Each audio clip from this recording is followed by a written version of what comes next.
Rumors about Google's upcoming Pixel 6 smartphone are really beginning to heat up. So just a few days ago, Jon Prosser on Front Page Tech revealed a series of renders based on apparent images he had been shown of the upcoming Pixel 6 smartphone.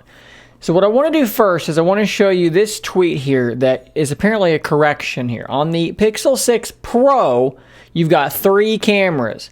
And apparently the third camera is a periscope zoom camera. So a 5x telephoto zoom. And if you look at the image here, you'll see this one lens here is square, and that is because it is a periscope lens, a la Huawei's P series phones, Samsung's S21 phones, etc., etc.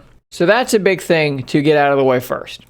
And what I want to remind you of here before we go too much further is that when I showed you the renders that Jon Prosser showed off, and then this render here that is apparently a corrected one, the biggest thing I told you guys is that these camera sensors are going to be massively upgraded over what we've seen in the Pixel 5 and on back. Because, look, we know this because if you look at the bump we're getting here, that's not necessary on the same 12 megapixel sensor they've been using. This is a significantly larger sensor. Now we also have a tweet here from a concept creator, Jermaine, on Twitter as well, where he has basically, I believe, 3D printed something to spec and compared it to the S21 Ultra there. So it gives you a general sense of the size.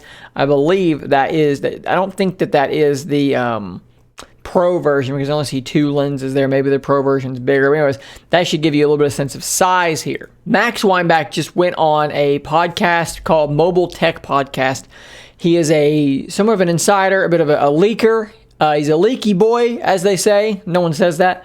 And he talked a bit about what he knows about the upcoming Pixel 6 and some other things like that. And I want to jump into some of the craziest stuff that he revealed on this podcast. So Pixel 6 is apparently going to be running Google's System on a Chip Whitechapel project. And he is claiming the performance will be somewhere between the Snapdragon 888 and the Snapdragon 865. So the performance will be just fine. It'll be a pretty good step up over the Pixel 5, which used the Snapdragon 765G.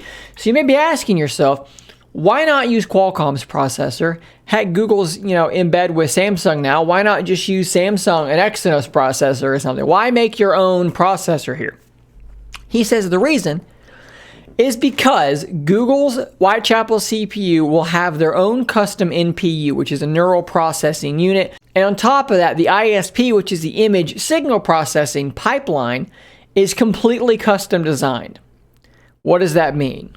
So not only does the Pixel 6 have much enhanced camera hardware, much bigger camera hardware, you're going to get a wide, you're going to get an ultra wide, you're going to get a 5x periscope telephoto camera in there. The hardware is going to be way better than anything on any Pixel phone in the past. But they're customizing the actual processing of the image. For years and years and years, Google has gotten by on superior processing alone. We're going to have kind of crummy sensor, but the processing is going to be so good that it's going to make up for it, and it's going to be able to compete with a 108 megapixel camera, even though we're only at 12. Well, now they're saying, yeah, Qualcomm's ISP, their image signal processing is really good, but we're going to make our own. From the ground up, our own processing pipeline.